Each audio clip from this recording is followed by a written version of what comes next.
Oi pessoal, tudo bem com vocês? Sejam bem-vindos de volta ao canal. Para quem não me conhece, o meu nome é Bruno Vilas e eu conto casos criminais reais aqui na internet. E se você está chegando por aqui agora e ainda não é inscrito no canal, eu já te convido a se inscrever no canal e ativar o sininho para não perder as notificações. Porque assim, todas as vezes que eu publicar um vídeo novo, o YouTube te avisa e você corre aqui para assistir comigo. Eu te convido também a me seguir nas redes sociais, porque por lá eu tô sempre interagindo com vocês. Pessoal, olha que legal, estamos no mês de Halloween, quer dizer, eu acho que a gente ainda tá, né? Porque no momento que eu tô gravando esse vídeo, ainda é outubro. Mas eu não sei se eu vou conseguir publicar ele em outubro, porque às vezes o YouTube demora um pouco para liberar os meus vídeos. Inclusive, às vezes vocês falam, Bruno, você sumiu. Não é que eu sumi. Já tem muito vídeo pronto, mas o YouTube tá analisando e ainda não liberou. Às vezes ele leva, pessoal, de 7 a 14 dias para liberar o vídeo. Eu sei que eu tinha que conseguir, né, conciliar isso, já que eu sei desse prazo, e fazer as coisas com muita antecedência. Só que eu tenho um problema. Quando eu consigo fazer com muita antecedência, eu saio postando um atrás do outro porque eu quero postar. Então eu acabo ficando sem estoque para ter esse prazo de antecedência. Enfim, pessoal, vou tentar me organizar quanto a isso, mas eu espero que esse vídeo seja postado ainda em outubro. E, inclusive, um recadinho para vocês. Esse mês eu fiz um caso que foi assim, que aconteceu no Halloween. É um caso bem interessante, bem legal, e eu vou deixar ele aqui embaixo em um comentário fixado para você assistir depois desse vídeo. Muita gente falou que não gosta do Halloween, que acha que é uma festa pagã ou que é uma coisa assim das trevas. Eu, pessoal, não levo por esse lado, tá? Eu só olho a questão da festividade. Eu adoro festa, então o Halloween pra mim nada mais é do que uma festa fantasia. Por isso eu acho legal. Inclusive, pessoal, olha que legal a minha camiseta. É a camiseta do Jason, do filme Sexta-feira 13. Eu adoro filmes de terror, embora eu confesse que hoje em dia eu tenho um pouco de medo. Mas enfim, pessoal, agora vamos pro que interessa e bora pro caso de hoje.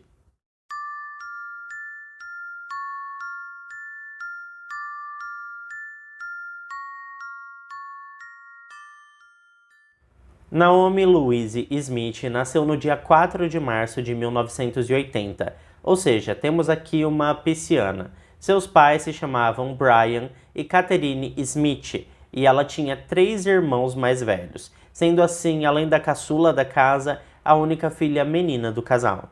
A Naomi nasceu na cidade de Coventry, que fica localizada em West Midlands, na Inglaterra. No entanto, quando tinha por volta de 3 a 4 anos de idade, ela e sua família se mudaram para a cidade de Nuneaton. Nessa época, os pais da Naomi trabalhavam como taxistas, sendo que a Catherine, além de taxista, também era motorista de ônibus. Bom, a Naomi era uma menina muito carinhosa, ela adorava animais e tinha o sonho de ser veterinária. Na escola, ela sempre era destaque em todas as matérias, tirava ótimas notas e ainda ajudava seus colegas que tivessem mais dificuldade de aprendizado. Tanto que a sua professora de matemática disse que a Naomi deveria ser professora no futuro ao invés de veterinária, porque com certeza ela tinha esse talento de lecionar. Durante a sua infância, a Naomi se mostrava uma menina tímida e um pouco retraída. Mas em sua adolescência o jogo virou, e além de muito inteligente, a jovem agora também era muito popular no colégio. Mas é preciso dizer que essa popularidade não alterou em nada a essência da Naomi. Ela continuava sendo uma menina genuinamente boa e muito humilde, e sempre estava disposta a ajudar o próximo.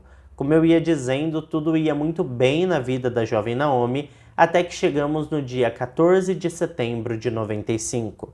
A Naomi tinha 15 anos de idade e estava prestes a entrar para o time de ginastas do colégio. Ela só precisava passar em uma única prova, a qual estava estudando muito para isso. Por volta das 9h30 daquela noite, a mãe da Naomi pediu para que ela fosse até a caixa de correios depositar uma carta. A caixa de correios ficava no final da rua, a poucos metros da casa da família. Então a Naomi prontamente disse que poderia sim fazer esse favor para sua mãe, e lá foi ela. Seus pais esperavam que essa tarefa não demorasse mais do que 5 minutos, afinal era perto a caixa de correios. 5 minutos se passaram e ela não voltou para casa. Logo se passaram mais 10, depois mais 20, e quando os pais da jovem se deram conta, já fazia mais de meia hora que a Naomi tinha saído para depositar a carta e ainda não tinha voltado, ou seja, já se passava das 10 horas da noite.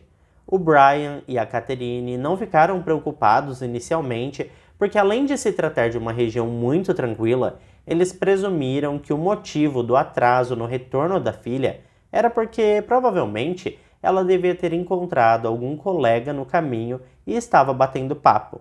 Os pais da garota só cogitaram que algo estava fora do lugar quando era por volta das 11 horas da noite, ou seja, cerca de 1h30 depois dela ter saído de casa para fazer um favor para sua mãe que não demoraria mais que 5 minutos. Então, às 23 horas, o Brian, pai da Naomi, sai à sua procura e ele percebe que a rua está totalmente deserta. Ele vai até a caixa de correios onde a Naomi iria colocar a carta para sua mãe, mas ele não encontra sua filha lá. Ele também anda algumas ruas do bairro, mas é tarde da noite e quase todo mundo já está dormindo. O Brian então pensa que a sua filha poderia estar na casa da Emma, sua melhor amiga, que morava a cerca de 2 quadras de sua casa. Ele vai até lá, mas a Emma diz que não tinha visto a Naomi e que a última vez que elas se falaram foi pela manhã quando estavam ensaiando para cantar no coral da igreja. Bom, pessoal, de qualquer forma, a Emma ficou desesperada em saber que a sua melhor amiga estava desaparecida e se prontificou a ajudar o Brian a procurar pela Naomi, e ambos continuaram a procura pela jovem. Eles continuaram andando pelas ruas do bairro, mas como eu disse anteriormente, era tarde da noite e estava tudo muito quieto, as pessoas já estavam dormindo. Mas os dois continuaram em frente até chegarem a um parque chamado Ansley Commons, que era um parque com um gramado bem grande, também tinha alguns brinquedos como balanço, gangorra e escorregador. E de longe o Brian avistou que tinha alguma coisa embaixo do escorregador do parquinho. Então ele foi se aproximando para ver o que era. E em um primeiro momento ele até pensou que sua filha pudesse estar deitada ali embaixo, pensando na vida, ou sei lá, lendo um livro. Enfim, era meio estranho alguém estar embaixo de um escorregador em um parque infantil naquele horário. Mas de qualquer forma, ele queria tanto encontrar a Naomi que ele pensou que sim, poderia ser ela lá embaixo. O Brian, inclusive, gritou o seu nome, mas ninguém respondeu, então ele continuou se aproximando do escorregador e a cada passo seu coração apertava cada vez mais. Ele sentia que tinha algo de muito errado, e o seu sentimento era totalmente legítimo, porque quando ele chegou no brinquedo, ele percebeu que embaixo daquele escorregador estava o corpo já sem vida da sua querida filha Naomi. Havia sangue por toda a parte e era possível ver que a origem daquele sangue era um corte profundo no pescoço da jovem. Desesperado, o Brian ligou para a emergência e também para a polícia. Os paramédicos chegaram, mas não havia mais nada que pudesse ser feito, então o óbito foi declarado ali mesmo no local. A polícia também chegou e começou a investigar a cena do crime e colheu o depoimento tanto do Brian, pai da Naomi, quanto da Emma, melhor amiga da jovem. O corpo foi encaminhado para o Instituto Médico Legal e ficou determinado que a causa da morte era um corte profundo no pescoço. Os exames pós-mortem também foram capazes de determinar que a vítima havia sofrido agressão íntima, e o mais bizarro era que o agressor havia retirado partes de sua genitália, provavelmente com o mesmo objeto afiado que ele usou para ceifar a vida da pobre Naomi. Outra informação importante é que a jovem possuía uma marca profunda de mordida no seio esquerdo. Obviamente, a notícia sobre esse caso e os detalhes se espalharam rapidamente pela cidade e a comunidade local ficou aterrorizada. Afinal, era uma área com muitas crianças e adolescentes. Naquele parque, por exemplo, cerca de 30 crianças e adolescentes passavam por lá todos os dias, e a sensação de ter um criminoso dessa natureza à solto deixava todos de cabelo em pé. Tanto que nos dias que se seguiram, as pessoas evitaram sair nas ruas e os pais levavam e buscavam todos os dias os seus filhos na escola. Os investigadores precisavam solucionar esse crime o quanto antes, mas não haviam pistas, não havia uma possível linha de investigação e, para piorar tudo isso, logo após encontrarem o corpo da Naomi, começou uma chuva muito forte, que limpou qualquer possível rastro do assassino da cena do crime. Por conta disso, a única maneira que os oficiais encontraram de começar a tentar desvendar esse caso foi bem a moda antiga, batendo de porta em porta e perguntando para as pessoas o que elas sabiam sobre os acontecimentos daquele fatídico dia. Ao todo, os investigadores colheram depoimentos de mais de 50 pessoas, entre elas familiares, amigos e vizinhos da vítima. A partir daí, foi possível montar uma linha do tempo dos acontecimentos que antecederam a morte da Naomi. Dessa forma, eles determinaram que na manhã do dia 14 de setembro de 95, uma quinta-feira, Naomi acordou bem cedo, tomou seu café da manhã, se trocou e foi até a igreja junto de sua melhor amiga Emma para ensaiar com a banda. Após isso, a mãe da Emma buscou as meninas na igreja e antes de ir para casa, passou em um supermercado onde a Naomi aproveitou para comprar pão.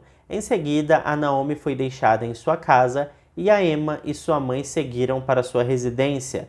O dia seguiu com total normalidade até as 21h30 daquela noite, horário em que a Naomi foi vista pela última vez antes de levar a carta até a caixa postal dos Correios. Os investigadores resolveram então ir até essa caixa de Correios e abri-la para ver se a Naomi tinha chegado a colocar a carta na caixa postal. Essa informação seria importante, pessoal, pois a partir daí eles conseguiriam determinar o caminho da Naomi, se ela chegou a ir até a caixa de correios ou se foi interceptada antes de chegar até lá. E sim, pessoal, a carta estava lá, tanto que os policiais entrevistaram uma pessoa que morava bem em frente à caixa de correios e essa pessoa disse ter visto a Naomi colocar a carta na caixa postal e depois ela seguiu sentido ao parque, onde seu corpo foi encontrado. Inclusive, essa foi a única testemunha que disse ter visto a Naomi naquela noite. Os investigadores presumiram que a jovem foi atacada no caminho de volta para sua casa. No entanto, eles não tinham nenhuma evidência que pudesse levar até o assassino, então eles optaram por fazer um grande apelo público, e muito por conta disso que esse caso ficou tão conhecido. Em pouco tempo, o caso da Naomi estava em todos os jornais e passando em todos os canais de televisão. O apelo da polícia e também da família em todas as mídias da época resultou em uma ligação anônima. A pessoa que fez essa chamada disse ter visto um grupo de rapazes que tinham por volta de 18 a 20 anos andando pelo parque na noite em que a Naomi foi morta, e eles pareciam bem suspeitos. A polícia então seguiu essa pista e chegou até um grupo de 5 rapazes. A ideia dos investigadores era colher o depoimento desses rapazes separadamente, para que eles não tivessem como combinar o que iriam falar. Então foi montada uma super força-tarefa e os 5 garotos foram levados a diferentes delegacias de diferentes cidades. Eles foram interrogados por cerca de 60 horas, mas realmente eles não tinham nada a ver com a morte da Naomi, então todos foram liberados. No dia 21 de setembro de 95, ou seja, 6 dias após encontrarem o corpo da Naomi, a polícia recebeu a informação de que havia uma amostra de DNA da mordida que tinha no seio da vítima. Agora ficaria mais fácil o trabalho deles, porque eles poderiam testar todos os suspeitos. Os investigadores então criaram uma lista de pessoas de interesse para a investigação. Eles colheram o DNA de todos os suspeitos e mandaram para o laboratório forense fazer a comparação.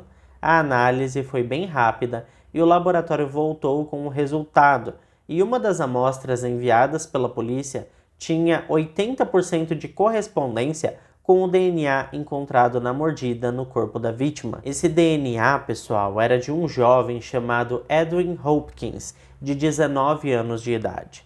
Bom, o Edwin morava com seus pais, tinha um emprego como decorador e era aparentemente um jovem normal. Ele morava no mesmo bairro que a Naomi, inclusive havia estudado no mesmo colégio que ela e era um frequentador assíduo do parque onde o corpo da jovem foi encontrado. Mais tarde, a polícia descobriu que o Edwin colecionava facas e também tinha muitos casacos feitos de pele de animais que ele mesmo caçava. Também veio à tona o histórico criminal do Edwin. Ele já havia atacado 2 outras mulheres naquele mesmo parque. Uma destas mulheres era Suzanne Campbell, de 20 anos de idade. Ela relatou à polícia que estava andando pelo parque quando a encontrou com o Edwin. Ele puxou assunto com ela e os dois começaram a conversar. Em um primeiro momento, ele parecia um jovem muito educado e não representava nenhum perigo. Ele ofereceu um cigarro para Suzane, ela aceitou, os dois fumaram, continuaram conversando e quando a Suzane resolveu que estava tarde e que iria para casa, o Edwin pulou em cima dela e ela pôde perceber que seria violada, pois ele começou a abaixar as calças. Neste momento, a Suzane relata que conseguiu dar um chute na virilha do abusador e saiu correndo para sua casa. Quando chegou em sua residência, ela percebeu que o Edwin havia mordido o seu seio. A Suzane ficou muito assustada e no dia seguinte prestou queixa na delegacia.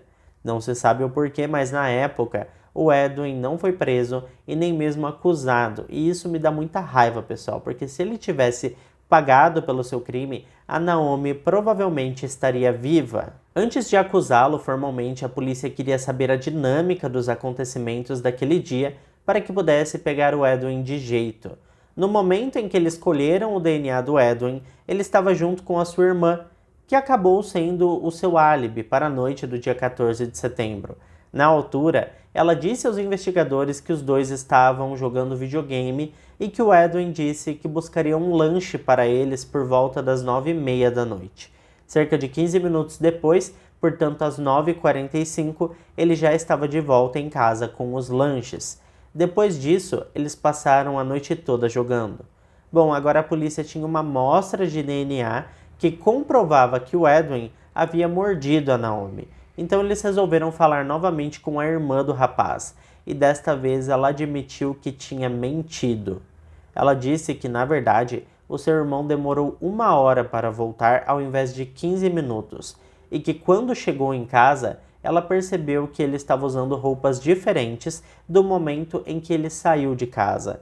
Ela inclusive o questionou sobre isso, mas ele disse que havia sujado as roupas com ketchup e por isso tinha trocado. Quando perguntada do porquê ela mentiu para a polícia, inicialmente a irmã do Edwin disse que não imaginava que seu irmão teria feito algo tão horrível e quis livrá-lo de uma dor de cabeça sem sentido, mas que agora, sabendo que ele poderia ter tirado a vida daquela menina, ela se sentia no dever de contar a verdade e por isso estava falando para a polícia o que realmente aconteceu naquela noite. A polícia então solicitou os registros do dentista do Edwin para comparar com a marca da mordida na vítima, e como vocês já devem imaginar, a compatibilidade era de 100%. Não restavam dúvidas de que o Edwin era o algoz da pobre Naomi. Depois de todas essas descobertas e com todas as provas que a polícia tinha, eles finalmente resolveram prender o Edwin Hopkins. Ele foi acusado de abusar e tirar a vida da Naomi Louise Smith. Como de praxe, né, pessoal? Ele se declarou inocente e por conta disso foi a julgamento.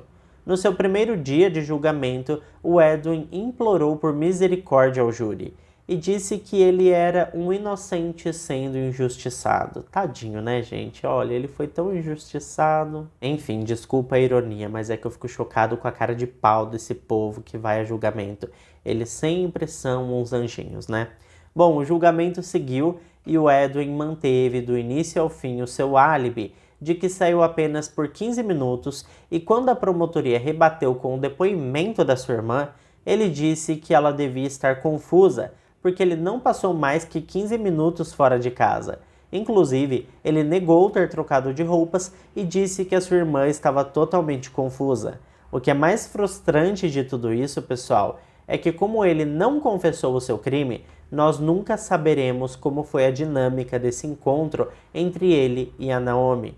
Eles tinham apenas 4 anos de diferença e haviam estudado na mesma escola, o que faz com que provavelmente em algum momento de suas vidas eles já tivessem se esbarrado pelo colégio ou até mesmo pelo bairro, ou seja, ele não era um desconhecido para Naomi, o que faz com que esse caso seja ainda mais triste, porque provavelmente ele aproveitou da confiança da Naomi para atraí-la para a morte. A promotoria defendeu a tese de que tudo foi premeditado, afinal ele tinha uma faca e também uma troca de roupas na mochila. Tendo em vista que a sua irmã deu o seu depoimento e disse que ele voltou com uma roupa diferente da que ele saiu de casa, isso também levanta uma outra questão, pessoal. A gente sabe que ele saiu pronto para matar, porque ninguém sai para buscar um lanche levando uma faca e uma troca de roupas na mochila, certo? Pelo menos eu não sairia para comprar um lanche desse jeito, não sei vocês. Enfim, ele já saiu com essa intenção, mas será que ele saiu pronto para atacar a primeira pessoa que aparecesse ou ele já tinha a sua vítima em mente? Será que ele tinha combinado com a Naomi de se encontrarem no meio da noite? Será que eles estavam tendo algum tipo de relacionamento? São tantas perguntas que a promotoria levantou durante o julgamento e que o Edwin se recusou a responder. De qualquer forma, em janeiro de 1997, Edwin Hopkins foi condenado à prisão perpétua com um mínimo de 20 anos para pedido de liberdade condicional. No ano de 2015, quando estava com 39 anos de idade, Edwin Hopkins solicitou o seu direito à liberdade condicional, mas foi negado. Mas não comemorem ainda, gente, tá? Porque em 2021, a defesa do homem solicitou novamente a progressão da sua pena para liberdade condicional e desta vez foi aceita, com a condição de que ele passasse as noites na prisão. Então, nos dias de hoje, o Edwin Hopkins está solto, andando pelas cidades da Inglaterra e voltando todas as noites para a prisão. Como eu já disse várias vezes para vocês, quem está em liberdade condicional tem que cumprir vários requisitos e é sempre vigiado pelo sistema. Mas ainda assim, no caso dele, eu acho muito preocupante ele estar solto, porque ele já havia atacado 2 mulheres antes de tirar a vida da Naomi. Enfim, não me espantaria se futuramente eu contasse aqui no canal um outro caso envolvendo ele. Deus me livre, né? Enfim, eu fiquei muito triste com tudo nesse caso, de verdade, ele mexeu muito comigo, porque a Naomi não teve chance de terminar os seus objetivos e realizar os seus sonhos, e hoje o seu algoz está solto, vivendo a sua vida, e eu acho muito injusto tudo isso. Mas é isso, né, pessoal? Tem coisas que não tem muito o que fazer, né? É a justiça. E é isso, pessoal. Esse foi o caso de hoje. Como eu disse pra vocês, eu vou deixar num comentário fixado aqui embaixo o caso do Halloween, que é um caso também muito triste, onde o filho tirou a vida da própria mãe. Vocês vão ficar bem emocionados se vocês não assistiram ainda, e eu recomendo vocês irem lá assistir. E se ficou até aqui comigo, como sempre, né, pessoal? Não esquece de deixar o seu like, que ajuda muito na divulgação do canal. Eu fico por aqui, um beijo para todos vocês e até o próximo vídeo.